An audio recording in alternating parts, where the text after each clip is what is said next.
Olá, pessoal, tudo beleza? Então, dando sequência à nossa aula de cristalização, hoje nós vamos falar sobre balanço de energia, certo? Para nós iniciar a nossa conversa sobre balanço de energia, nós temos que ver alguns fundamentos que acontecem durante a cristalização. A cristalização, como um fenômeno, né?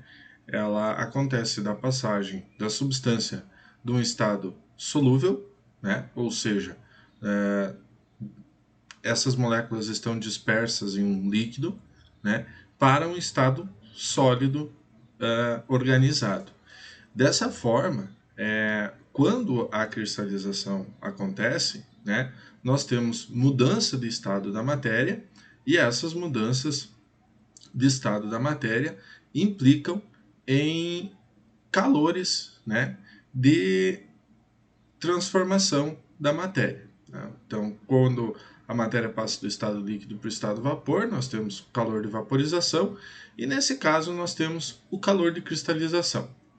Mas o que é esse calor de cristalização? Como é que a gente chega a esse parâmetro de calor de cristalização, certo? Primeiro que o calor de cristalização ele é indiretamente determinado. E ele é determinado pelo calor de solubilização. Então, quando nós solubilizamos uma substância, certo? Essa substância ela transfere calor, certo? Devido a dois fenômenos. Primeiro, a mudança de fase e segundo, a própria solubilização dessa substância no líquido. Tá? Então, a passagem do estado sólido para o líquido, né? E a própria solubilização. Essa segunda parte, né, ela normalmente é pequena em relação à primeira. Então, ou seja, o calor de solubilização ou a entalpia de solubilização, ela vai ser proporcional em sentido contrário à entalpia de cristalização. Então, a entalpia de solubilização, ela nada mais é do que a energia liberada ou absorvida durante a solubilização de um componente, certo? E aí o que acontece? Né? Nós podemos ter valores positivos ou negativos de entalpia de solubilização, certo? Quando o valor de entalpia de solubilização é maior do que zero, ou seja, é um valor positivo, nós temos então o que nós chamamos de processo endotérmico, né? Ou seja, para que esse processo aconteça, nós precisamos uma quantidade de energia do meio em que ele está disponível. Esse processo endotérmico, sempre um processo endotérmico, ele é favorecido quando nós temos um aumento de temperatura. Então, no caso de substância com entalpia positiva, entalpia de solubilização positiva, certo? Normalmente elas vão ser mais solúveis em temperaturas maiores. Por que eu digo normalmente? Porque existem as exceções, certo? As exceções são tratadas em forma particular. São alguns compostos hidratados, são alguns compostos que eles não obedecem bem esse fenômeno, mas normalmente está associado ao grau de hidratação dessa substância. Tá? Grande parte dos sólidos, né, se dissolvem em água com entalpias de solubilização positiva. Então, o que acontece? Né? Grande parte dos sólidos, principalmente sais, né, eles vão ser mais solúveis em água quente, né, quando a gente aquece eles. E um caso simples, né, se nós pegar açúcar lá e misturar misturar o açúcar com água, então se aquecer esse açúcar com água, vai ser sempre mais fácil de solubilizar o açúcar. O sal, a mesma coisa, entre outras substâncias, tá? Chama atenção aqui para não confundir com a entalpia de dissociação. Eu cito um exemplo: hidróxido de sódio. O hidróxido de sódio, aparentemente, quando você dissolve ele em água, certo? Ele aquece a água. Então, se ele aquece a água, ele está liberando energia. E se ele está liberando energia, quer dizer que a entalpia desse processo, no final das contas, é negativa. Libera energia, transfere energia para o meio, entalpia, variação da entalpia é negativa. Porém, o hidróxido de sódio e outras bases, assim como alguns ácidos, né, eles têm como característica reagir com a água. Então, nós temos aí algo diferente, que é uma entalpia de dissociação, certo? Então, há uma reação química, e essa reação química é mais forte do que a reação do que o calor de solubilização, e por isso acaba sendo um processo exotérmico. Mas o hidróxido de sódio, como solubilização simplesmente, ele também é um processo favorecido em altas temperaturas. Então lembrem, chamando a atenção novamente, nós estamos falando de entalpia de solubilização. E eu estou afirmando para vocês que grande parte dos compostos, né, dissolvidos em água, solubilizados em água, possuem entalpia maior que zero, ou seja, são favorecidos em alta temperatura, com as exceções, obviamente. Tá?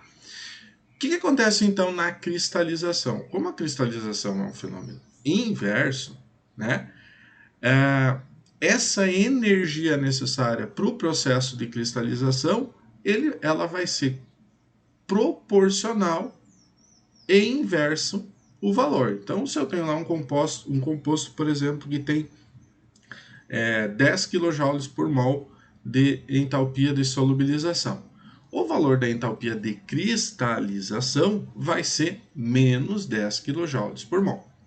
Então, se o processo é endotérmico na solubilização, ele vai ser exotérmico na cristalização.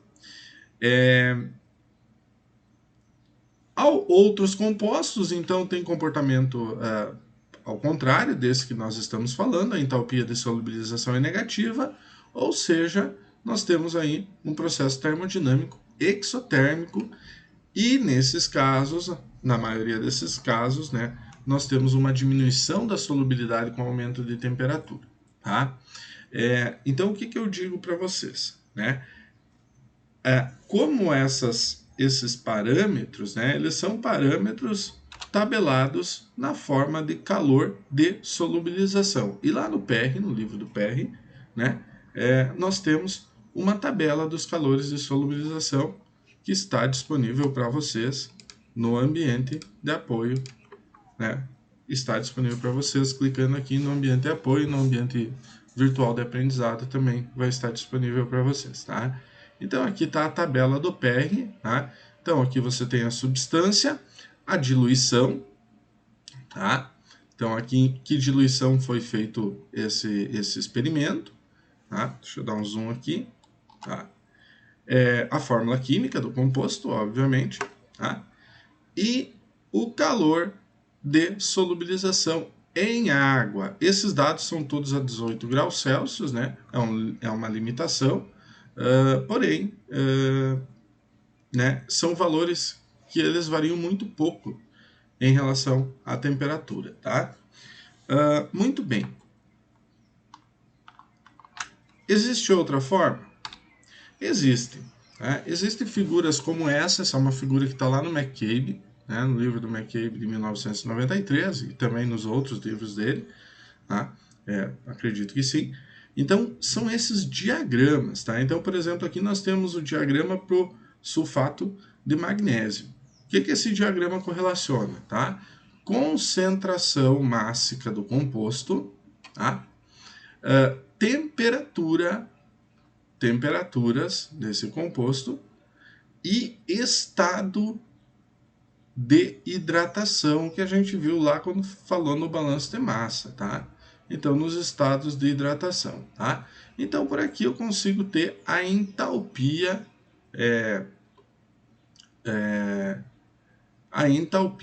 do meu componente, certo? Também é um método bem interessante, bastante preciso, porém com uma limitação, que é o quê? Eu preciso um diagrama desse para cada componente. Então acaba que, por aproximação, as tabelas de calor de solubilização, elas ainda são mais práticas de utilizar. Muito bem. Então, tendo em vista o calor de solubilização, para nós fazermos um balanço de energia, né, nós temos que avaliar tudo que acontece no cristalizador. Então, aqui nós temos uma corrente L alimentando o cristalizador. Nós temos uma corrente S de saída do cristalizador. A corrente L está numa temperatura I, temperatura de entrada, inlet, temperatura de saída, outlet, né? Essa temperatura de saída é a temperatura de cristalização, né? É a temperatura que vai ser gerado o vapor aqui, porque nós estamos considerando o cristalizador como um estágio de equilíbrio, né? Então, todas as correntes que saem desse estágio de equilíbrio, elas vão estar em equilíbrio termodinâmico, tá? Então, nós temos aqui, e nós temos para cada uma dessas condições entalpias, certo? Entalpias do vapor, entalpia do líquido na corrente L, entalpia dos cristais, entalpia na corrente S, tá? E, por último, nós temos o quê? Nós temos o calor de cristalização. E o que é esse calor de cristalização? É o valor negativo da entalpia de solubilização que a gente viu lá no PR, certo? Tá? Então, se eu aplicar, eu ainda tenho, né, uma transferência de calor para esse meio, né? Então, se eu vou resfriar, se eu vou aquecer o meio, né? Então, eu tenho uma quantidade de calor a ser transferida para esse meio, tá? Então, se eu fizer um balanço de entalpias, um simples balanço de entalpias, né, eu tenho a quantidade de entalpia que entra, a quantidade de energia que entra com a corrente L, eu tenho o calor entrando aqui, né, eu tenho a quantidade de energia que sai com os cristais, eu tenho a quantidade de energia que sai com o licor mãe, né, o líquido saturado aqui, o licor saturado do cristalizador. Eu tenho uma quantidade de energia que sai com o vapor, então de evaporação, né? E eu tenho aqui o que é esse último termo aqui, esse aqui que eu quero chamar a atenção para vocês. O que é esse último termo aqui? Tá? Então, se eu pegar C vezes XC, certo? Eu tenho que a quantidade do componente cristalizado. Quantidade do componente cristalizado. E aqui vai depender se esse HS aqui é do componente puro, tá? É do componente puro ou do componente hidratado, já com o grau de hidratação. Então, se ele é do componente com o grau de hidratação, aqui é simplesmente C, tá? Então, vou chamar a atenção aqui no vídeo para vocês e vocês façam essa observação no material, tá? Se essa entalpia de solubilização é do componente puro, então o que eu vou fazer? Eu vou multiplicar o C vezes o XC. XC é a fração de sólidos, né, no cristal, do componente nos cristais. Então eu vou ter a quantidade de componente puro que multiplica pela entalpia de solubilização desse componente puro. Tá? Então, quando nós não temos a entalpia de solubilização do componente hidratado, a gente usa essa equação, essa transformação para o componente puro. Quando nós temos a entalpia de solubilização do componente hidratado, a gente usa direto a corrente C aqui, que multiplica a entalpia de solubilização deste componente hidratado, tá? Então, aqui fica, nessa equação, fica um asterisco bem grande como uma observação para vocês, tá? Depende muito que entalpia eu estou usando, tá? Muito bem. O que eu faço aqui? Então, bom, o que eu faço para ter entalpia da corrente L, entalpia da corrente S, entalpia da corrente W, entalpia da corrente C. Então, eu vou fazer aquela regrinha lá que vocês já conhecem da evaporação, e eu vou passar mais batido, de usar uma temperatura de referência. Então, quando eu uso uma temperatura de referência, certo?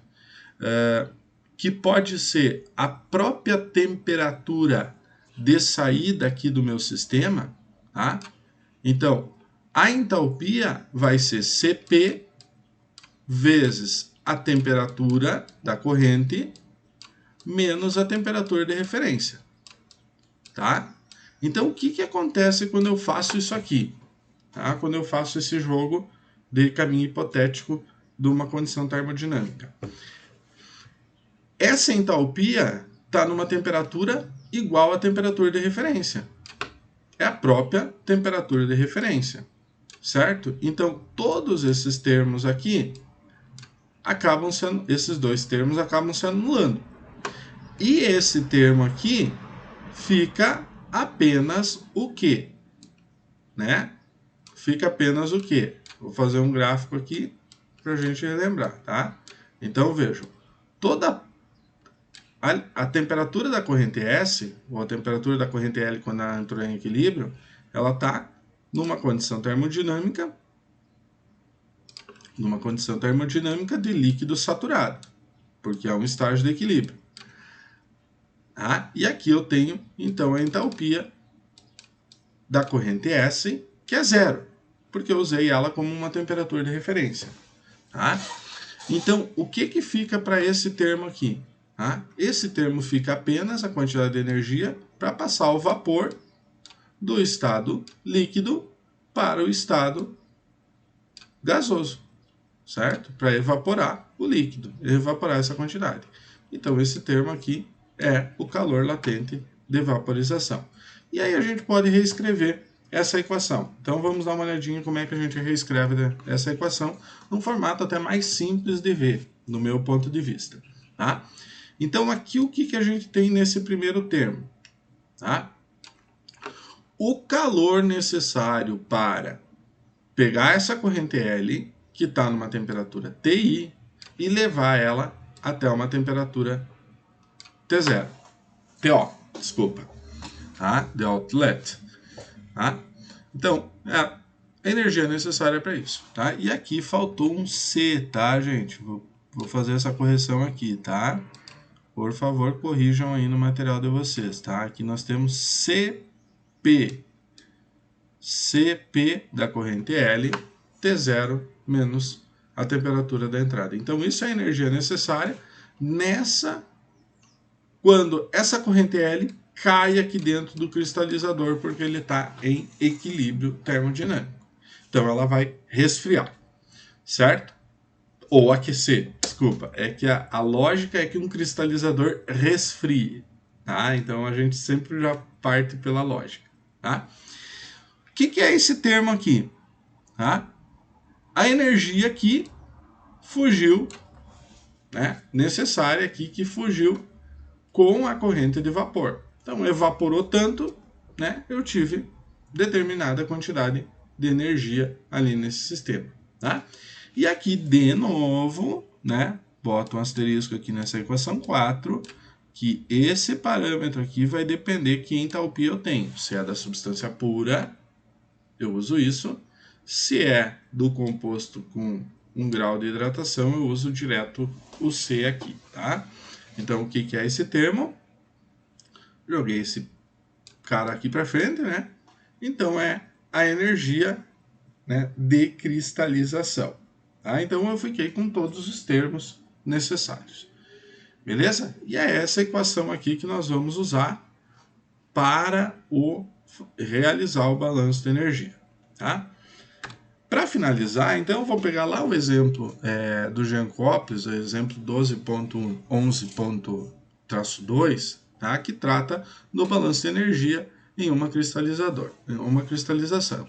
Tá? Então, ele diz aqui que alimenta 2.268 kg a 54,4 graus Celsius, que contém 48,2 kg de MgSO4, sulfato de magnésio, por 100 kg de água do total.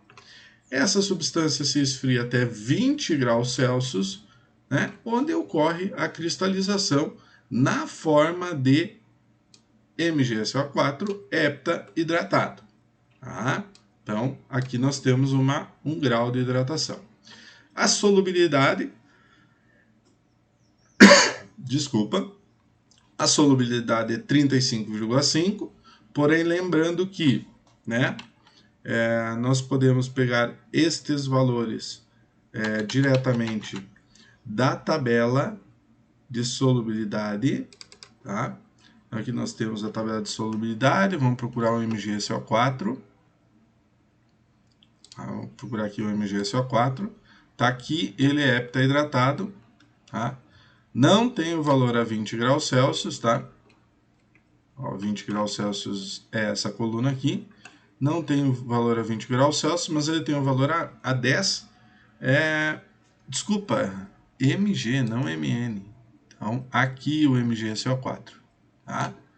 Então, aqui a 20 dá 35,5, né?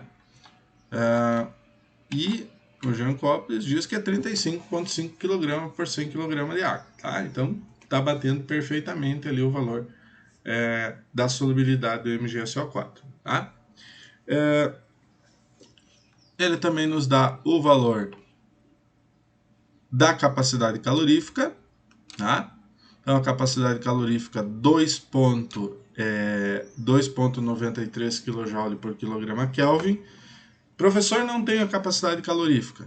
Lembra lá da evaporação, né? Nós temos algumas tabelas com capacidade calorífica de misturas, né? Ou a gente pode calcular, estimar a capacidade calorífica, né? Utilizando o valor do CP das substâncias puras por suas respectivas frações, né? Composição da corrente, né? Então, se eu tenho 20% de MgSO4, 80% de água, né? Eu multiplico cada valor de CP por 20 por 80, respectivamente, né? Eu vou ter um valor médio, né? Uma estimativa do CP de mistura, tá? E ele também dá o calor de solubilização, né? A 18 graus Celsius é 13,31 kJ por quilograma mol de MgSO4 heptaidratado, tá? E aí esse aí nós vamos conferir aqui nessa nossa tabela. Então, calor de solubilização, né? Vamos procurar aqui o MgSO4. MgSO4, tá? Então tá aqui o cara, heptaidratado, olhem só que legal. O MgSO4, a solubilização dele é exotérmico, tá? Enquanto que o Mg sem hidratação, monohidratado, dihidratado, tetrahidratado e hexahidratado é endotérmico, tá? Então, que mostra um pouquinho para vocês que essa entalpia de solubilização vai depender, né, do grau de hidratação, tá? Então, 3,18, só que aqui nós temos quilocaloria por mol, tá? Então, se eu pegar aqui 3,18, multiplica por 4,18 kJ por quilocaloria, nós temos 13,3, ok? 13,3 kJ por mol vezes 1000, 13.293, então 13.300 kJ por quilomol, né?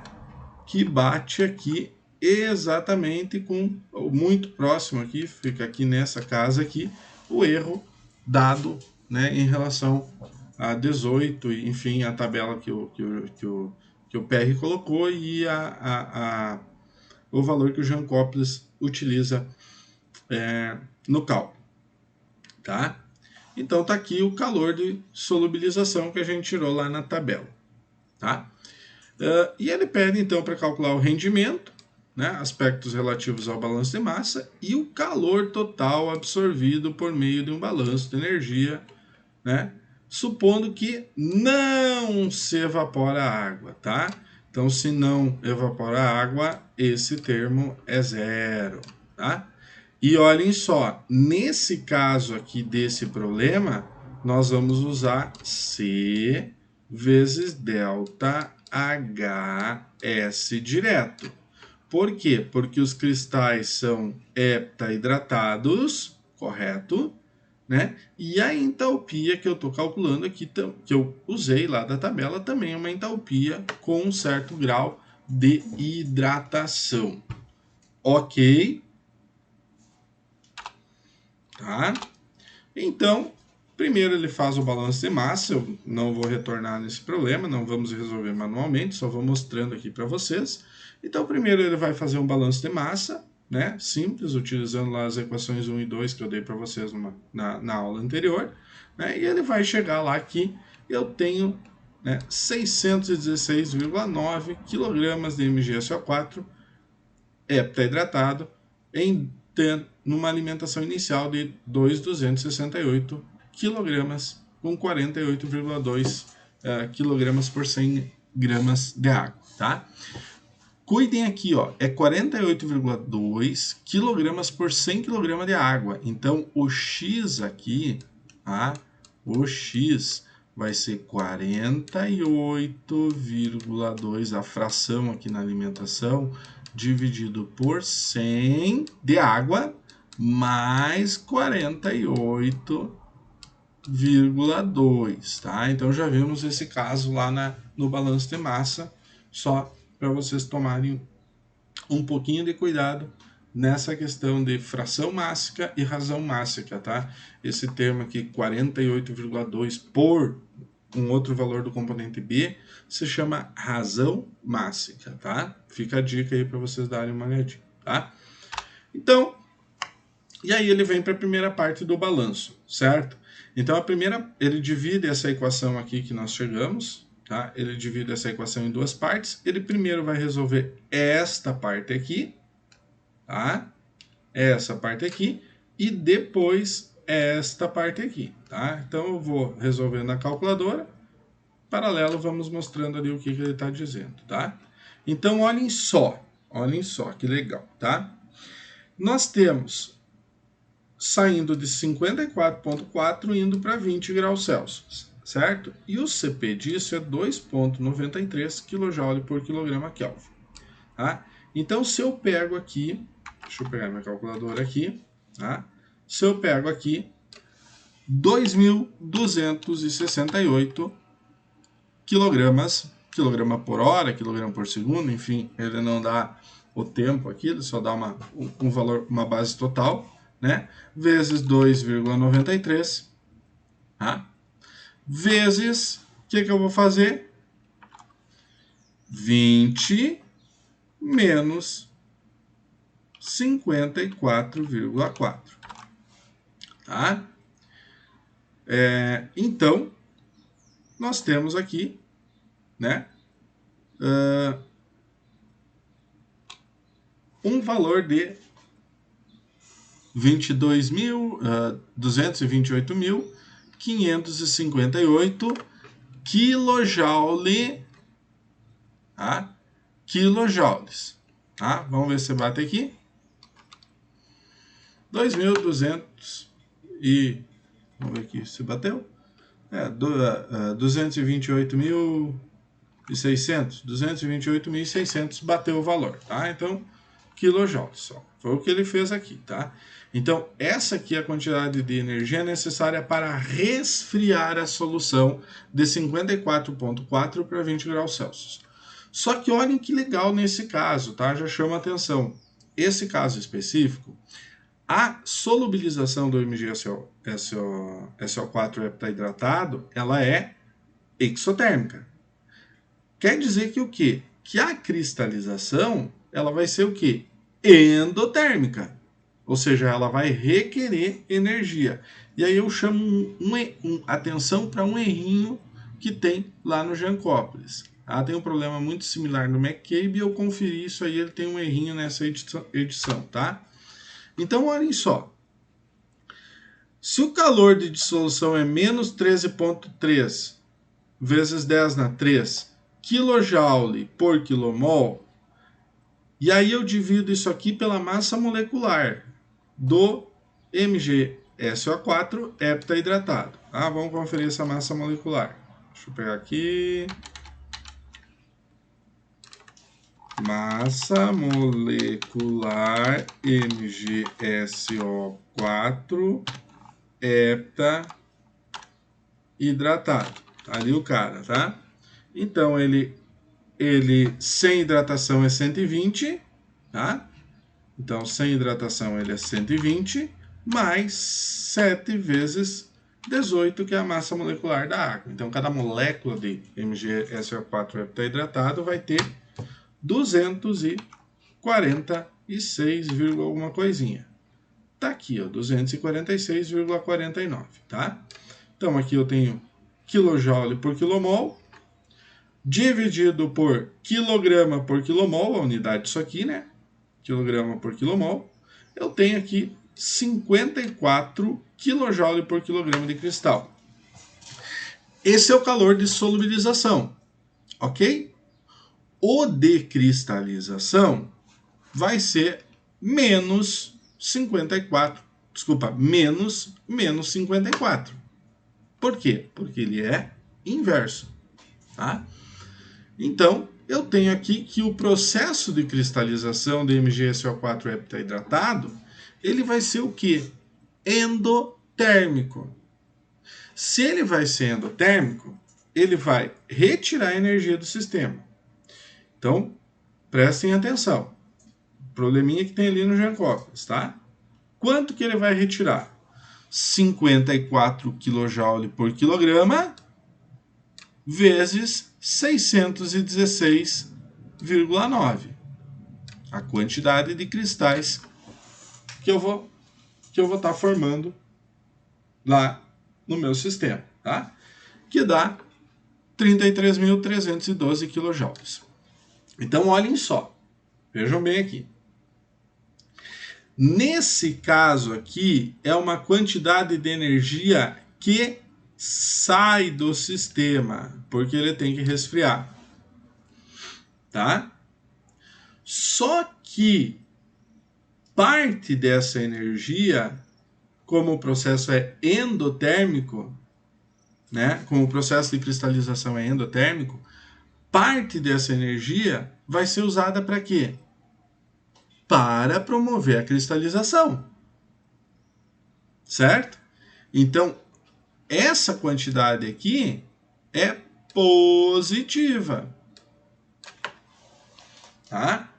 Então, por um lado, nós temos energia tendo que ser retirada do sistema do sistema que eu digo do líquido, tá? Da alimentação, para resfriar ele de 54,4 para 20 graus Celsius, né? Mas, por outro lado, eu preciso de energia, entre aspas, essa energia teria que entrar no sistema, se eu tirasse os 228.600, se eu retirasse toda ela, eu teria que suprir energia para que a cristalização acontecesse. Então, no fim das contas, né, o calor necessário nesse sistema vai ser o menos 228.600, sai para resfriar, mais, e aí uma correção aqui que eu estou fazendo lá no Jankovic, mais o 33.200, 33.312, né, para a cristalização. Então, no final vai sobrar, né, 195.288 quilojoules, ok, quilojoules por 616,9 kg de cristais. Então, se a gente fizer uma conta aqui, ó, rapidinha, tá? Se a gente fizer mais uma continha aí, né? Então, se a gente fizer mais uma continha aqui rápida, né? Eu tenho 19,5288 dividido por 616,9, né? Eu tenho 316 kJ por quilograma de cristal formado nesse sistema, tá? Aí eu vou mostrar aqui para vocês. Eu tô com o livro do McCabe ainda aberto, não? Então vamos abrir aqui o livro do McCabe. Tá um exemplo muito semelhante, tá? Um exemplo muito semelhante. Inclusive o McCabe ele faz então utilizando o gráfico, tá? Utilizando o gráfico que eu mostrei para vocês, que é esse aqui, ó, tá? Então aqui ele explica tudo como que ele procede. Então a temperatura é um pouquinho menor, tá? Enquanto que a temperatura de cristalização é um pouquinho menor também, né? Não, um pouquinho maior, tá? Então ele tem um pouquinho menos de energia para retirar, tá? E o que ele chega aqui como resultado, tá? Nesse caso aqui, ó.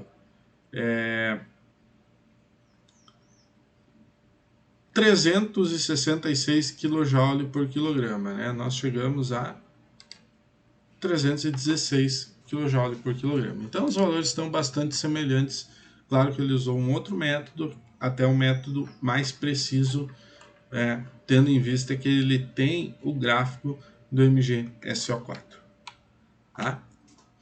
Beleza, pessoal? Então, o balanço da energia era isso. Né? Vamos dar uma olhada nesse exercício com mais calma, outros exemplos, obviamente.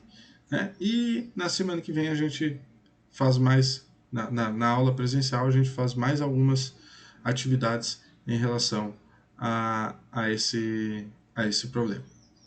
Tá bom? Então, muito obrigado pela atenção e até a próxima.